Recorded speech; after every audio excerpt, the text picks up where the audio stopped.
Bien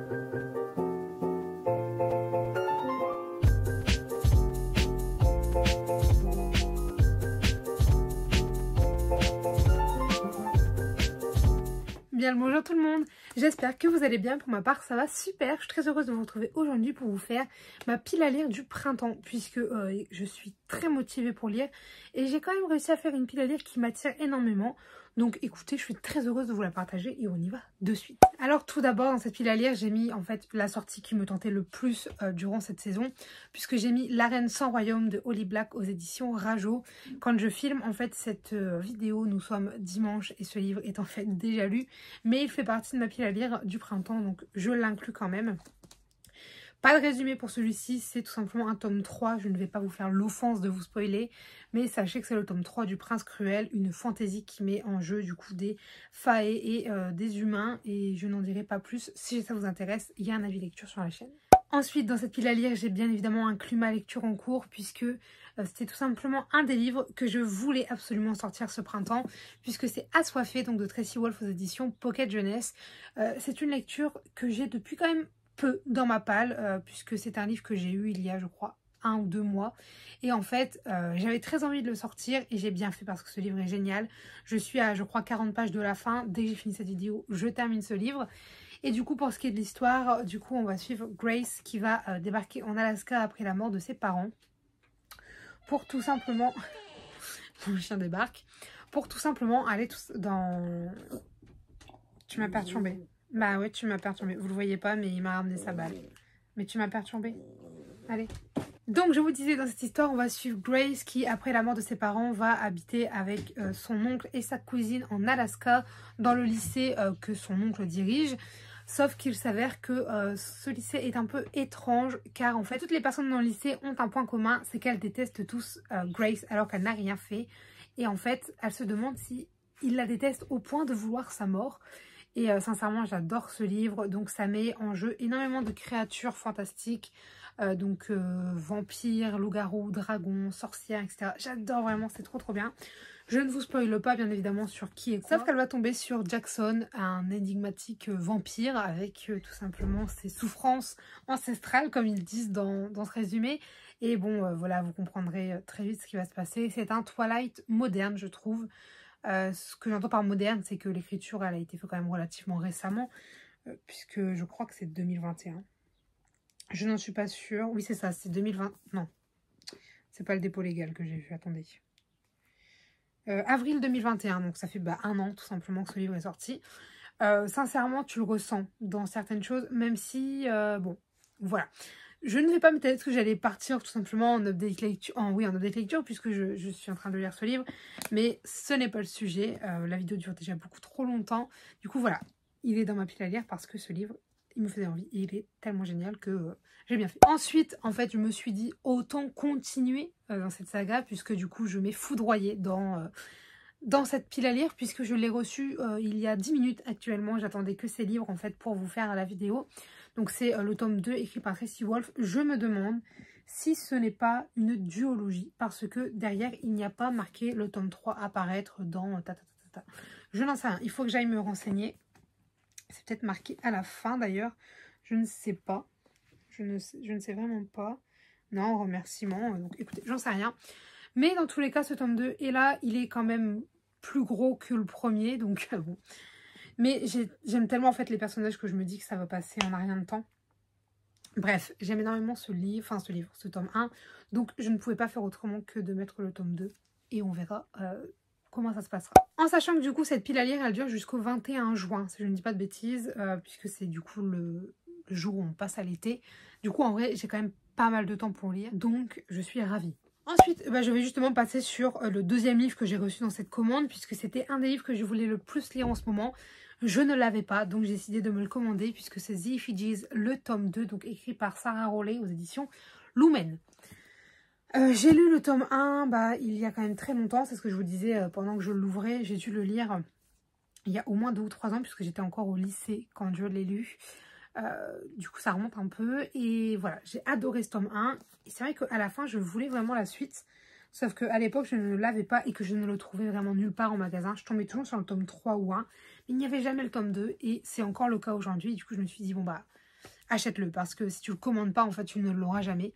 Du coup, il est là. Je vais enfin pouvoir le lire. Je vais aller lire un résumé spoilant sur Solory's Book. Parce que j'ai vu qu'elle avait mis le résumé. Du coup, ça m'arrange. Parce que j'ai un peu tout oublié du tome 1. Enfin, non. J'ai pas tout oublié. Mais c'est-à-dire que je me souviens donc qu'on suit Mia. Je me souviens sincèrement des gros éléments de l'histoire. Mais en fait, j'en ai besoin notamment pour les prénoms. Parce que je ne saurais plus qui est qui. Je pense qu'elle doit le dire à un moment. Du coup, on verra bien. Mais j'ai très envie de le lire, celui-ci. Donc, dans cette pile à lire, j'en ai mis 12. Parce que ça fait une moyenne d'à peu près 4 par mois. Voilà, puisque du coup, avril, mai, juin. Parce que mars, je ne pensais pas déjà en lire autant. Finalement, je suis déjà à 2 livres lus. Donc bon, c'est pas grave, puisqu'en fait, je vous explique quand même rapidement, dans cette pile à lire, il y a beaucoup de sagas et beaucoup de suites de sagas. Et en fait, quand je mets un tome dans la pile à lire, tous les autres y sont. C'est-à-dire que je vais vous montrer typiquement avec le prochain. Puisque dans cette pile à lire, j'ai mis Un palais de cendres et de ruines de Sarah J. Maas aux éditions La Martinière Jeunesse Fiction. Et en fait, donc c'est le tome 3. Mais du coup, dans cette pile à lire, il y a aussi le tome 3.5 et le tome 4 que j'ai. Et en fait, c'est-à-dire que je mets qu'un tome, mais si jamais la saga, la suite de la saga me fait envie, je la compte quand même dans cette pile à lire. Je sais pas si je suis claire. Mais le plus important, c'est de lire le tome en question que j'ai dans les mains. Bref, tout ça pour vous dire qu'il y a beaucoup de sagas parce que j'ai tout simplement envie d'avancer dans mes sagas et que c'est pour ça, notamment, que je fais des piles à lire. Bref. Du coup, le tome 3 d'Acotar, tapez-moi sur les doigts si vous voulez, je n'ai toujours pas lu le tome 3 alors que j'ai adoré les 2 premiers tomes. C'est tout simplement parce que quand je suis arrivée à la fin du tome 2, j'étais je crois une semaine avant mes partiels de premier semestre et du coup j'étais un peu en mode je dois arrêter de lire pour réviser, voyez-vous. La vie des étudiants c'est comme ça. Du coup, en fait je n'ai jamais été vers ce tome 3 parce que après mes partiels, je suis pas retombée en panne de lecture. Mais j'étais pas non plus... Voilà, c'est-à-dire que j'étais pas en pleine lecture, vous voyez, j'arrivais pas trop à lire. Et du coup, ce livre, il est quand même costaud, hein, voilà, plus de 700 pages. Du coup, je m'étais dit, bon, on va attendre. Là, je le mets parce qu'il est temps que je le sorte pour que je lise le 3.5 et le 4. Il est temps. Pour l'histoire, on va suivre du coup Feyre qui va un jour tout simplement être dans la forêt puisqu'elle nourrit sa famille en tout simplement tuant du gibier dans la forêt. Sauf qu'elle va malencontreusement tout simplement tuer un fae qui était en loup. Et du coup, eh bien, il y a un autre fae qui va venir réclamer une vie pour une vie. Et du coup, il va l'emmener dans son domaine. Et en fait, il s'avère que sa prison, c'est une cage dorée. Et pourquoi ces personnes qui l'ont amené là portent tous un masque? Quel est son rôle à jouer? Et sincèrement, j'ai adoré. C'est une écriture de La Belle et la Bête. Après, tu as de l'Enemies to Lover. Tu as un autre personnage qui entend. Enfin bref, j'ai adoré. Et du coup, j'ai très envie de lire le tome 3. Ensuite, j'ai mis le tome 2 d'Iris, donc écrit par D.L. Hannibal. C'est un livre auto-édité. Du coup, j'avais reçu le tome 1 de la part de l'autrice pour me le faire découvrir. J'ai adoré ce tome 1. Et du coup, j'ai gagné un concours où j'ai gagné le tome 2 et 3. Donc, eh bien, maintenant, j'ai... Enfin, le tome 2 et 3. C'est-à-dire qu'en fait, le tome 2 et 3, c'est le tome 2 qui est séparé en 2 parties. Donc, le tome 2, c'est le tome 2 partie 1. Et le tome 3, c'est le tome 2 partie 2. M'avez-vous compris? Je pense. Et du coup, c'est Dans l'ombre d'une étoile, partie 1. Et en fait, j'ai très très envie de le lire. Il me tente depuis un certain temps, sincèrement. Et je me suis dit, ok, tu te le mets dans ta pile à lire, comme ça tu le sortiras. Après, c'est pas impossible que j'enchaîne sur le tome 3 parce que j'ai entendu un avis qui disait que quand tu finissais le tome 2, t'allais très facilement vers le tome 3, étant donné que logiquement, bah, en fait, c'est un seul et même tome. Mais bref... ce livre, très contente de pouvoir le mettre dans la pile à lire, puisque j'ai très envie de le sortir comme je vous le disais. Pour l'histoire, on suit Liam, un jeune garçon qui va un jour recevoir de la part de son grand-père une émeraude, puisqu'on vit dans un monde où il y a un tabou, et en fait, le tabou, c'est que certaines personnes ont des capacités spéciales grâce à des pierres, et il faut savoir que du coup, Liam est, depuis sa naissance, attaché à une pierre, et son grand-père la lui donne quand il est au niveau du collège, je crois. À savoir qu'il va dans un nouveau collège et qu'il découvre que dans ce collège, il y a d'autres gens comme lui, d'autres gens qui possèdent des pierres. Il va donc se joindre à la bande et en fait, bon, il y a un grand méchant dans l'histoire qui est peut-être un peu trop intéressé par Liam. Et on se demande du coup qu'est-ce qu'il va lui arriver. Et il y a plein d'histoires puisqu'en fait, on découvre le monde, on découvre les spécialités des pierres, on découvre nos personnages, on découvre énormément de choses. Et du coup, j'ai hâte que l'action continue, parce que l'action commence vraiment, du coup, je pense, sincèrement, au dernier tiers du tome 1. Même si, voilà, au deuxième tiers, tu sens que ça commence à aller, ça devient de plus en plus intéressant. Mais l'action prend vraiment place vers la fin du tome 1. Enfin, la fin, le dernier tiers. Et du coup, là, j'ai très envie de continuer puisque apparemment, ce tome 2 et 3, enfin, surtout la deuxième partie du tome 2, sont très très intéressantes. Du coup, j'ai très très hâte de me remettre dedans. Ensuite, j'ai mis The Mortal Instrument, le tome 2, donc La Cité des Cendres de Cassandra Clare, pardon, édition Pocket Jeunesse. Puisque à la base, je devais relire le tome 1, sauf que j'ai découvert sur Summary's Book qu'il y avait tout simplement le résumé du tome 1. Du coup, je me suis dit parfait parce que ça m'évitera de le relire. J'aurais juste à relire le résumé pour être sûre de l'histoire et pouvoir aller dans ce tome 2. Puisque en fait j'ai tendance à mélanger la série et le livre, puisque le livre je l'ai lu à une époque où je lisais mes livres, mais un peu n'importe comment, c'est-à-dire que j'écoutais des audios, ce qui n'est pas le souci, mais j'écoutais des audios en vitesse x2, et j'écoutais des audios que je ne retenais pas au bout de 2 jours, puisque mon but c'était juste de lire énormément. Et ça ne sert à rien, puisque concrètement la moitié de ces livres-là je les ai oubliés, donc ce n'est plus le but, je ne fais absolument plus ça quand je lis mes audiobooks. Mais bref, du coup j'ai très envie quand même de continuer cette saga, donc j'ai glissé le tome 2. C'est du pocket jeunesse, sincèrement ça se lit relativement tout seul. Et j'ai très envie de savoir la suite de cette saga et voilà. Donc pour le résumé, sincèrement, je ne pourrais pas vous en faire un, à part qu'on va suivre Clary Frey, je crois. Ouais, c'est ça, Clarissa, normalement je crois son vrai nom, mais Clary, qui en fait vit avec sa mère et un jour, elle va découvrir... Sa mère va se faire enlever devant elle, je crois. Et en fait, elle va découvrir qu'il y a tout un monde qui s'ouvre avec notamment des chasseurs d'ombre, donc des Shadowhunters.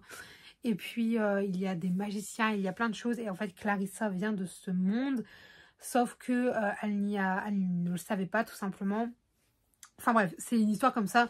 Je vous ferai un meilleur résumé quand j'aurai relu le résumé du tome 1 et quand j'aurai lu le tome 2. Ça ira beaucoup mieux, mais en gros, je pense que vous connaissez tout de toute façon. Et voilà. Ensuite, j'ai glissé La Faucheuse, le tome 3, donc qui s'appelle Le Glas de Neil Shusterman aux éditions Robert Laffont, dans la collection R. Donc concrètement, c'est une pavasse. C'est une de mes lectures en cours, puisque c'est ma lecture de quand je vais à la fac. C'est mon livre audio, tout simplement. C'est ce que je vous disais, je ne les écoute plus comme avant. C'est-à-dire que maintenant, mes livres audio, je les écoute en vitesse normale. Et je prends un plaisir fou, sincèrement. C'est beaucoup plus agréable. Et ce tome 3... Ce tome 3, voilà, je n'ai qu'une hâte, le terminer, le lire, enfin bref. J'ai vraiment hâte de savoir la fin de cette saga parce que le tome 2 m'a laissé... Pardon, genre, quoi? Excusez-moi. Du coup, voilà, ce tome 3, et en plus on arrive à un moment très intéressant, du coup j'ai très envie de le continuer. Je vais essayer de le finir cette semaine. Ça fait partie de mon objectif, ce n'est pas sûr. Pour ce qui est de l'histoire du tome 1, on va suivre Citra et Rowan qui vont tous deux être choisis pour devenir apprentis faucheurs. Sauf qu'il y a des événements qui vont faire que finalement, il n'y aura que l'un des deux qui pourra devenir faucheur et que l'autre devra être tué de la main de celui qui devra devenir faucheur. Enfin, devra être glané, pardon, par la main de celui qui deviendra faucheur. Voilà. Et en fait, du coup, on va suivre cette histoire. Donc, on va suivre le développement de nos personnages, de leurs sentiments. On va suivre aussi, du coup, puisqu'il y a un grand méchant dans l'histoire. Enfin, un grand méchant. Si c'était qu'un seul. Mais, enfin, on va suivre, voilà. On va suivre tout ça. Et du coup, sincèrement, à la fin du tome 1, t'es en mode... Il me faut le tome 2. À la fin du tome 2, t'es en mode... J'ai besoin du tome 3. Sincèrement, si tu n'as pas le tome 3 sous la main... Enfin, moi, je l'ai mal vécu. Je l'avais pas sous la main et je l'ai assez mal vécu. Du coup, bref, ce tome 3 dans la pile à lire, parce que j'ai très hâte de le lire et sincèrement, je pense qu'il passera très rapidement. Ensuite, j'y ai mis L'Épouvanteur, le tome 8, Le destin de l'Épouvanteur par Joseph Delaney, donc aux éditions Bayard Jeunesse, parce que tout simplement, L'Épouvanteur, c'est une petite saga jeunesse dans laquelle j'aimerais avancer.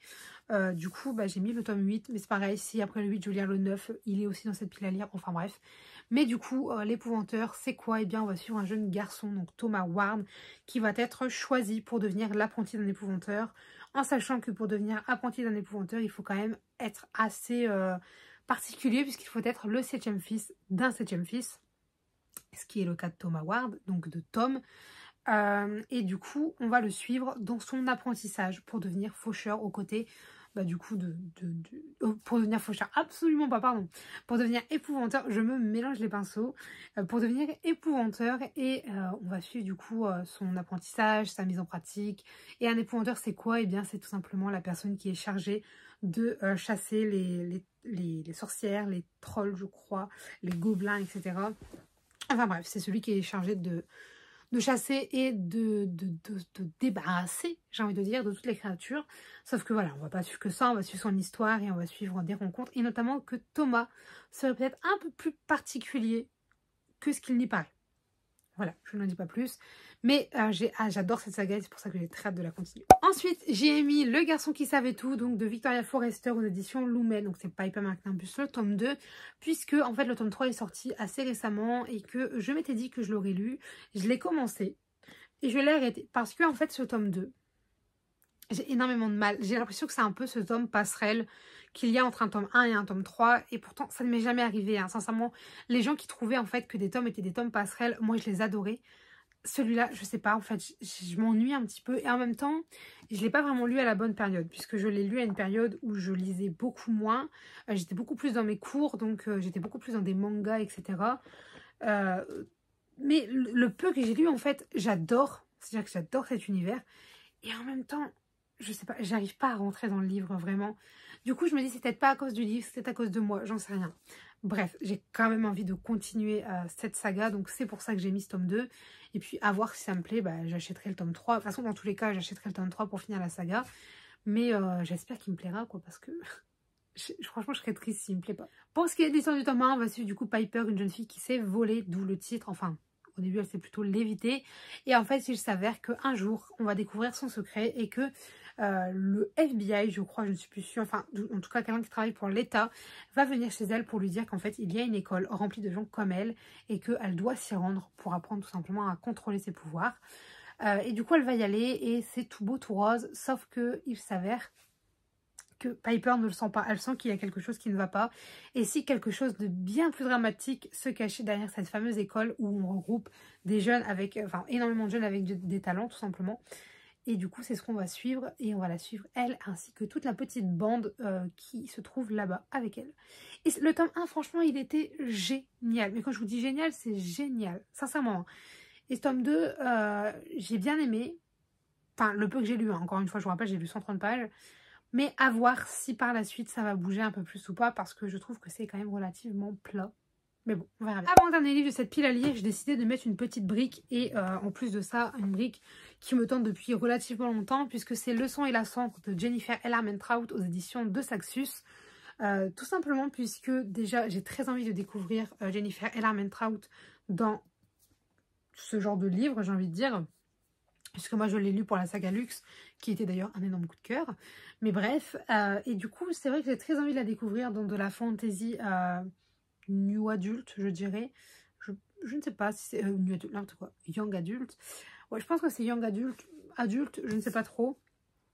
Mais ce livre il a l'air super bien. Je ne vais pas tout vous lire parce que déjà je n'ai pas relu le résumé depuis un certain temps. Je vais juste vous lire ce qui est écrit un peu en jaune doré. Alors que la rivalité grandit entre deux royaumes ennemis depuis toujours, une jeune femme dont le destin était tout tracé voit ses certitudes voler en éclats et plus que tout, son cœur. Une pucelle, un devoir, un royaume. Voilà, alors tout ce que je sais c'est qu'on va suivre Poppy, si je ne dis pas de bêtises, oui c'est ça, c'est Poppy, qui en fait est soi-disant la grande pucelle, etc. Et c'est une personne très importante dans ce royaume, sauf qu'elle va être mise avec un homme. Alors je voudrais juste pardon, trouver son nom. Hawk. C'est très bizarre à le dire, mais bref. Poppy et Hawk. Donc voilà, c'est une histoire de fantasy, de romance. Je crois, je suis pas sûre, c'était un peu de l'ennemi to Lover, je suis plus extrêmement sûre. Mais bref, Le sang et la cendre de Jennifer Ellermann-Trout. En plus de ça, j'ai précommandé le tome 2 qui sort juin ou juillet, je ne sais plus. Mais il sort quand même relativement, ou alors mai peut-être. Je ne sais plus, je crois que ça doit être juin. Il me semble que c'est juin. Bref, du coup j'ai commandé le tome 2. D'ailleurs j'ai précommandé énormément de sorties de Saxus. Mais bref, du coup c'est pour ça que je l'ai mis. Parce que j'aimerais bien le lire avant la sortie du tome 2. C'est d'ailleurs aussi pour ça que dans cette pile à lire, peut-être s'y ajoutera Serpent and Dove, Le Trône des Sept Îles. Et également, quand je l'aurai acheté, Crescent City. Puisque j'ai précommandé la suite de tous ces livres. Puisque de Saxus on connaît les reliés, c'est extrêmement difficile d'en avoir. Donc je me suis dit, je les précommande maintenant. Au moins voilà. Mais bref, du coup, ce livre, j'ai hâte de pouvoir le lire parce que j'ai vraiment adoré la plume de Jennifer Ellermann-Trout. Et donc j'ai hâte de découvrir dans un autre roman. Et enfin, dernier livre de cette pile à lire, c'est un petit jeunesse qui se lira relativement vite, puisque c'est tout simplement Prunelle, le tome 2, donc l'ultime sortilège de Agnès Laroche aux éditions Rajo. J'ai lu le tome 1 il y a un mois, je crois, quelque chose comme ça. Et ce tome 2, sincèrement, il me tente bien. Et je me suis dit, pourquoi pas me le caler pour ce printemps. J'essayais de vous montrer une double page. Vous avez vu, j'ai eu énormément de mal. C'est écrit, en fait, vraiment relativement gros. Donc, sincèrement, ça va pas prendre trop de temps à lire. Et j'ai très envie de savoir la fin de cette petite histoire. Donc, pour ce qui est du tome 1, on va suivre Prunelle, une jeune sorcerelle qui, en fait, pratique du coup la magie douce, la magie qui est réservée aux filles. Et on vit dans un monde où du coup il y a également de la magie forte qui est réservée du coup aux éclaireurs, j'allais dire aux sorceleurs, je mélange tout, aux éclaireurs. Sauf que en fait, dans ce monde, si jamais une fille pratique de la magie forte, eh bien elle est enfermée pendant 1 an et privée de ses pouvoirs pendant 1 an. Et si elle récidive, eh bien je crois que c'est pour toujours qu'elle est privée de ses pouvoirs. Sauf que nous, un jour, Prunelle, on va la suivre et du coup, il faut savoir qu'elle habite dans le comté de Tendreval, c'est son père qui le dirige. Un jour, justement, Prunelle va lancer un sort de magie forte sans même s'en rendre compte. Enfin, sur le coup, elle s'en rend pas compte et c'est après où elle prend conscience de son acte.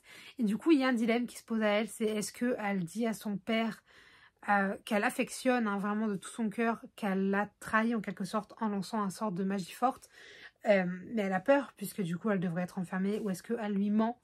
Et c'est pareil, ça lui brise le cœur à l'idée de le faire. Sauf que voilà, il va y avoir des péripéties, des changements de situation, etc. Et ce livre était vraiment super chouette, super mignon. Ça finit sur une scène où tu te dis ouais, il faut la suite quand même. Et du coup, voilà pourquoi j'ai ce tome 2. Mon résumé était un peu bancal. Parce que sincèrement, je me suis un peu mélangé les pinceaux avec tous les résumés que j'ai fait aujourd'hui. Mais bref, du coup, ce tome 2 sera, je pense, quand même relativement vite lu quand je me mettrai dessus. Je pense que si je me cale ça un jour où je travaille, peut-être en 3 jours, ce sera fait. Enfin bref, passons, c'est pas le moment de parler de ça pour l'instant. Écoutez, moi j'en ai fini avec cette pile à lire qui, ma foi, est quand même bien remplie. Dans cette pile à lire, je ne vous ai pas inclus les mangas, même si officiellement j'aimerais avancer dans la saga My Hero Academia et Naruto. J'aimerais aussi commencer Fairy Tail, mais à voir parce que vu que j'ai pas beaucoup de tomes, je veux pas non plus me lancer trop vite. Mais sachez que du coup dans cette pile à lire, il y a aussi du coup tous mes tomes de Naruto et tous mes tomes de My Hero Academia. Parce que j'en mets pas 15 qu'un manga, souvent quand j'en lis un, en fait j'en lis bien 4-5. Donc ça va assez vite. Mais bref, voilà, j'en ai terminé avec cette vidéo. J'espère qu'elle vous aura plu, qu'elle aura pu vous donner des idées. N'hésitez pas à me partager un peu vos lectures que vous avez prévues pour ce printemps. Parce que moi je suis toujours intéressée de savoir ça. Et écoutez, j'espère que la vidéo vous aura plu. Si jamais vous avez des avis, des remarques, des conseils, des commentaires, des suggestions ou toute autre chose à me dire, n'hésitez pas à le faire dans l'espace commentaire, puisqu'il est fait pour ça. Sur ce, je vous dis à très bientôt. Allez, bye mes lecteurs.